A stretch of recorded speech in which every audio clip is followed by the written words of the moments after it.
Hello and welcome to the channel where we talk about all things card games and chill with friends. My name is Liam and today I want to show you how I go about building a Hololive OCG deck.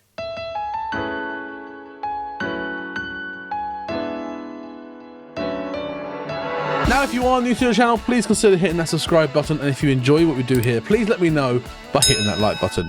As well as that, please feel free to become a member by hitting that join button down below, and check out my other social medias on Twitch, on X and on Discord. Those links in the description.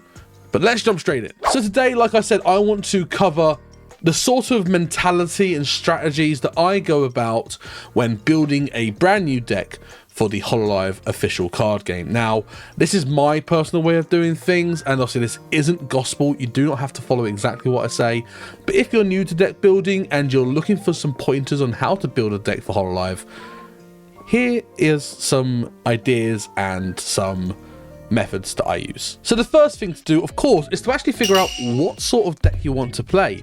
Do you want to play a meta deck? Do you want to play a deck for fun, which just focuses on your favorite character? Do you want to play around a certain type of gameplay style? Do you want to play an aggro deck style? Do you want to play a resource management deck style? Do you want to play a deck and hand manipulation deck style? Do you want to play a control deck style?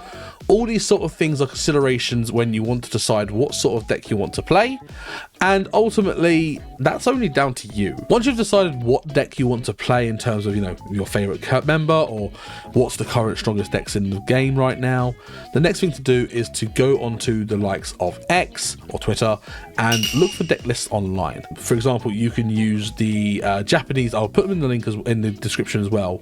You can use these kanji or these katakana to search for the tags, for the hashtags. So you got Hodoka or Hodokatsu, where basically you can use those hashtags, and they will show usually either posts from the official account, official Hololive card game account, or you will find people that have shared deck lists from tournaments in Japan, where you can sort of see, you know, what sort of deck lists are doing well in the Japanese tournaments at the moment.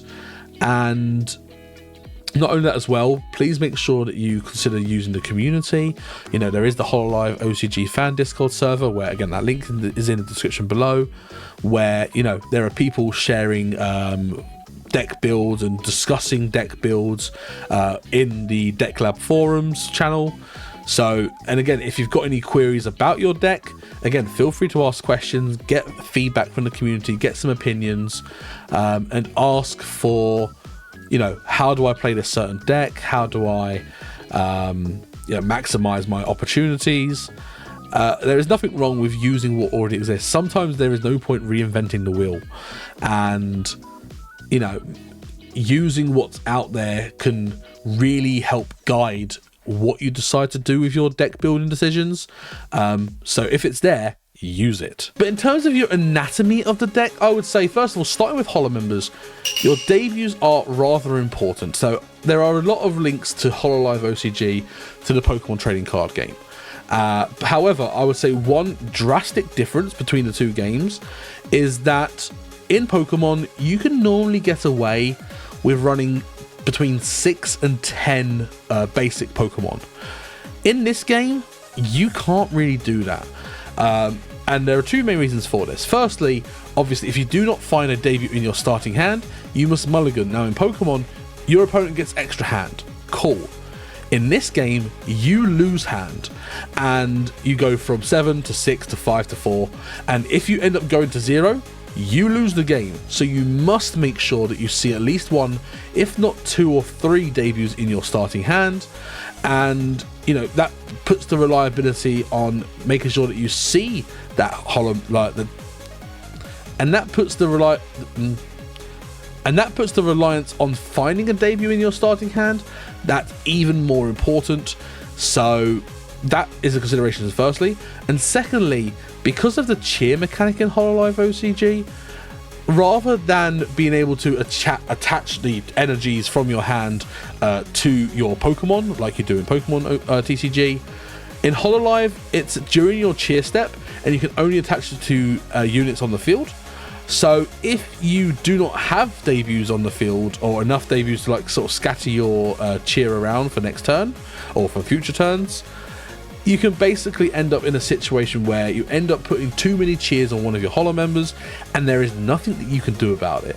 So again, that means that you definitely want to be able to see debuts and, like, you know, holo members on the stage as soon as possible.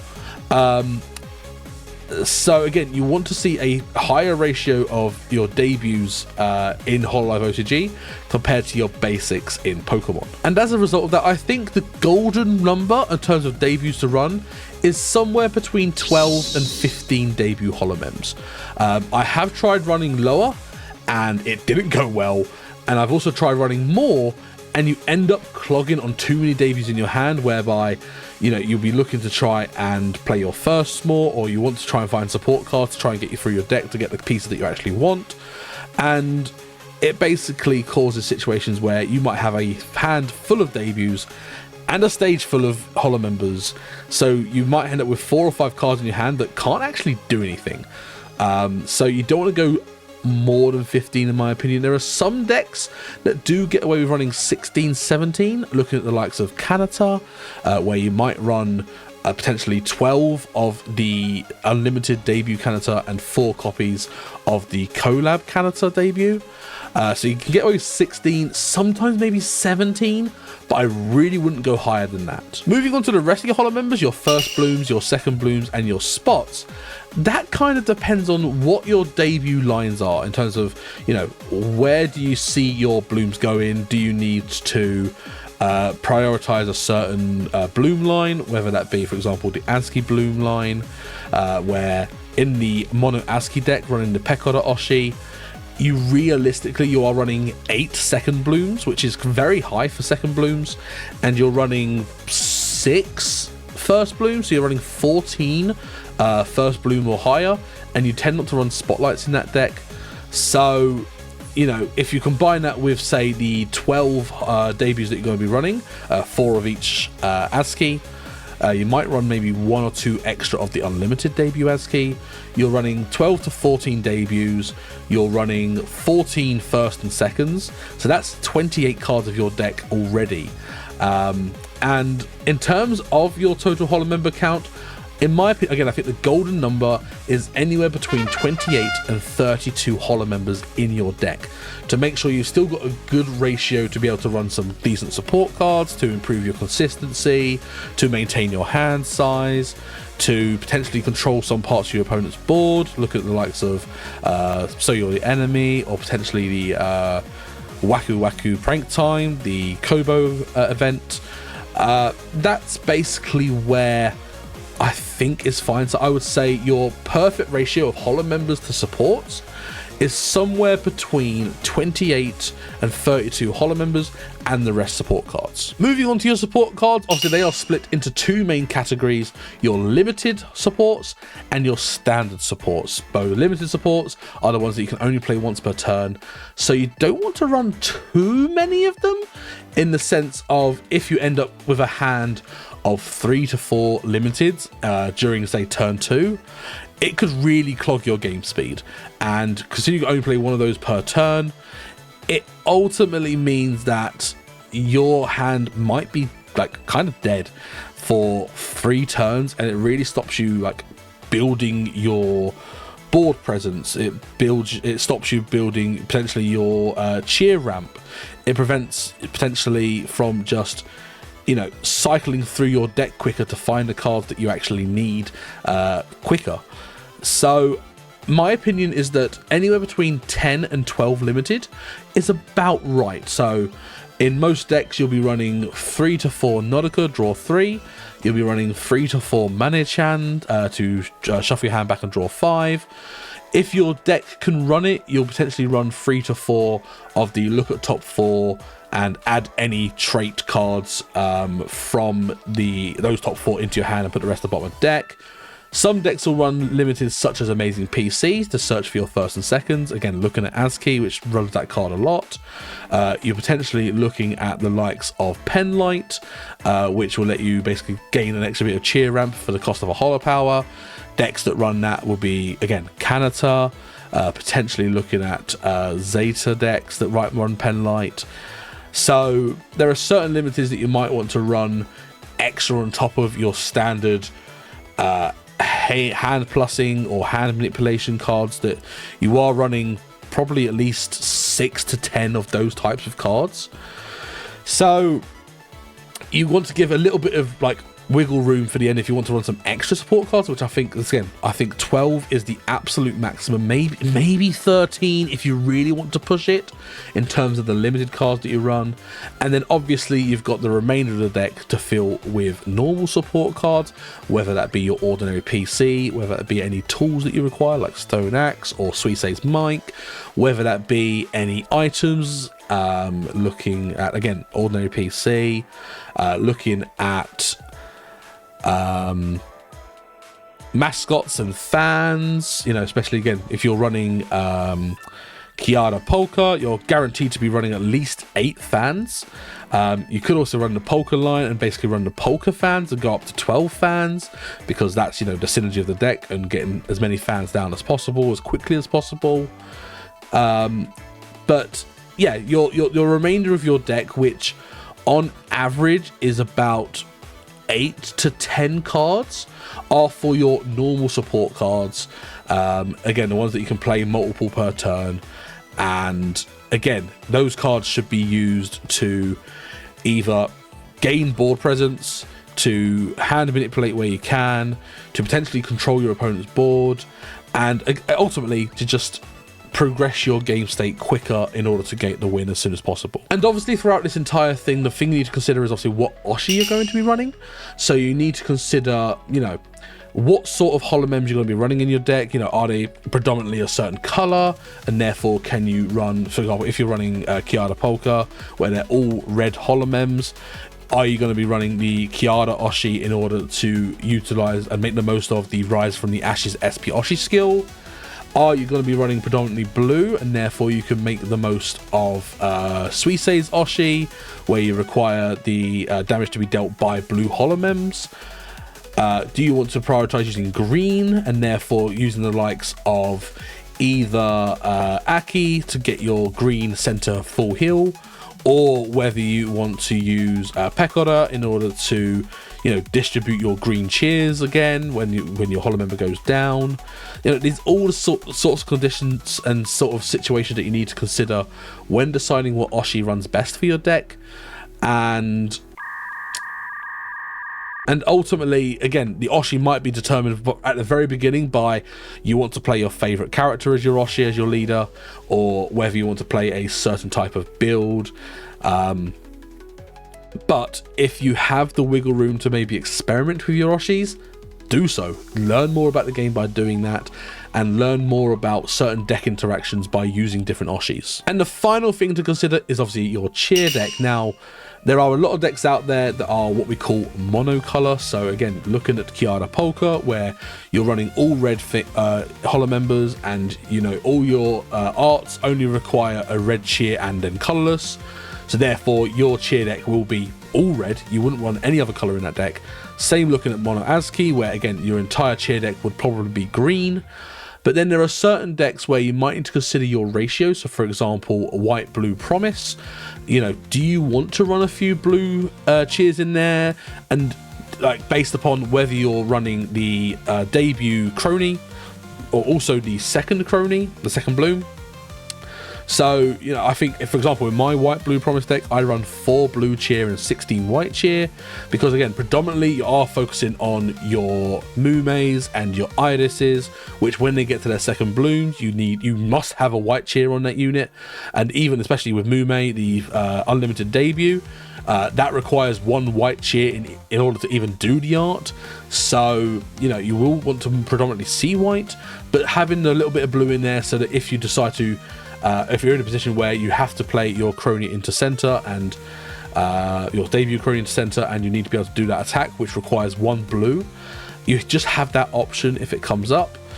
And then there are other decks where you might want a more closer to 50-50 ratio, looking at the likes of Zeta Muna or Zeta Kobo, whereby you're basically wanting to run a decent mix of blue and white. I think in my Zeta Kobo build, I run 8 blue and 12 white, or something like that.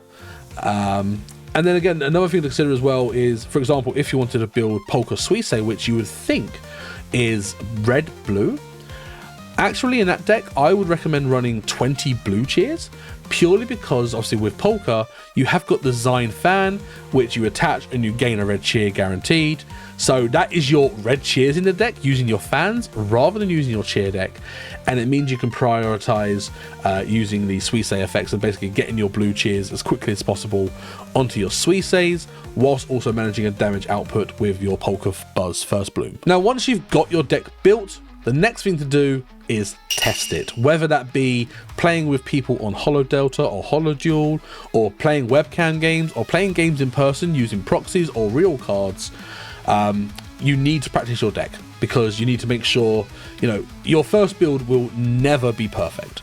It's extremely unlikely, and you will want to make sure that, one, the deck runs smooth in terms of its own mechanics and how things link up. But secondly, that the deck suits your playstyle. Every player's got a different playstyle, or might have multiple playstyles where they can, you know, tweak how they're playing based upon what deck they're playing. And again, some people prefer, for example, I've got a friend who prefers to minimize the amount of mana chans they run. They run between 1 and 2 mana chans, and they prioritize running the Nodica to draw 3. They run that as a 3 to 4 instead. Whereas I personally like to have my Nodica and mana chans at an equal ratio where I can. So if I'm not running 4 of each, I'll probably go 3 and 3 rather than 4-2. That's a personal preference to how I play and how I see decks work. And again, you can use cards where, if you are running lower ratios of cards, you can use cards for, again, with like, you know, lower ratios of limited cards. You have a sub PC or backup PC, which will let you find limited cards much easier, even if you are running less of a certain card. But ultimately, you got to test your deck, and in testing, you'll play against different decks, and you'll go, oh, in this matchup, I wish I had this, or oh, in this matchup, I wish I had this. And you've just got to find that sweet spot where, of course, you know you're not going to play the same deck, or you can't build your deck to simply deal with one opponent or one type of deck that you're going to be playing against. You have to consider all the decks that might exist, and ultimately, whilst it is a consideration and you might take certain cards in to deal with certain matchups, realistically, the majority of your deck build, I'd say 90 to 95% of it, will be, what is my deck's game plan? How do I get that the quickest and the most consistently?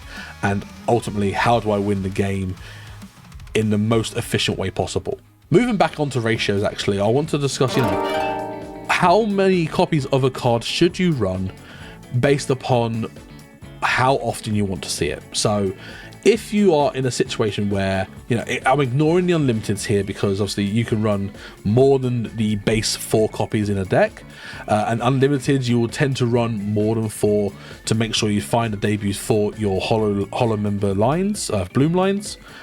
But what I would say is, if it is a card that either significantly increases your consistency and is a card that you want to see realistically turn 1 to turn 2, you run 4 copies of that card, absolutely. Or if it's a card that you know that you must see at some point during the game, you run 4 copies of that card, maybe 3 if you are running out of deck space. If it's a card that it's a nice to have, it will do things that are important, but it's not an absolute necessity, you run 2 to 3 copies of a card.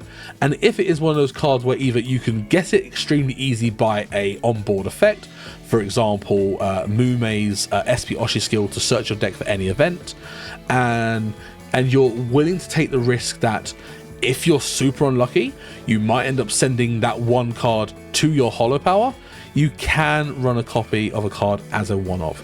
In this game, it is extremely risky because of the holo power and collab mechanic. But again, for example, the Mumei limited event, I run as 1 copy in my White Blue Promise build, because as long as it's in my deck and I can track that it's in my deck, I can just pay 2 to use my SP Oshi skill on my Mume to grab the card whenever I need it. And again, it's all about you wanting to see cards as soon as possible, as much as possible, for your main game plan, and then what other cards might you need later down the line to basically deal with your opponent and their strategies. But that is it for today's video. Thank you so much for watching, and I hope you accept my rambling on, you know, deck builds and things like that. I would not say that I'm the most experienced deck builder, but I know enough to, you know, give this feedback and give this advice to you guys, and I really look forward to seeing what sort of decks you guys cook up. So let me know in the comments below, what sort of decks would you like to try out? Obviously, we are only at the first set at the moment. The second set is coming out in December, which I'm very excited for because Akayu's coming, and Akayu's my girl, and I want to build an Akayu deck, and I hope Crony gets some cards, and just let me play a gamer's deck, please. But not only that as well, if you go onto my Hololive OCG playlist, you can see some other deck builds that I have uploaded. Now, obviously, some of those will be a bit out of date. I have changed decks since uploading those videos, but you can use them again as a guide, as a starting point when doing your deck builds, and you can obviously listen to, you know, the sort of reasons why I put certain cards into the deck, and, you know, the sort of lines of play that you might see. And another channel that I'd recommend checking out, it is a Japanese channel, is the Hodokara TCG channel, or known as Holodivision, and they do a lot of deck gameplay videos where I know they're speaking in Japanese, so if you don't understand Japanese, it is unfortunate, but there are obviously the auto-translated captions that you can use, but they do show a massive variety of decks being played, and the likes of Jester is a really cool guy. He's a really nice guy. Make sure you check out their channel and make sure you leave a subscription over there, and they're really cool to, you know, understand how a deck should work. They also share the deck lists in the description, which is really cool. And at the moment, that's really the only main people that are actually doing like deck gameplays or deck profiles, but I expect more will show up very soon, and I'll let you know in the description or in the comments when I see another channel that I recommend you check out in regards to building a deck and playing a deck. But again, thank you so much for watching. If you are new to the channel, please hit that subscribe button, and if you enjoyed this video, please let me know by hitting that like button, and if you want to support the channel, please consider becoming a member, and if you haven't already, make sure you check out my other links in the description below. But thank you so much for watching, and I look forward to seeing you in the next one. Bye!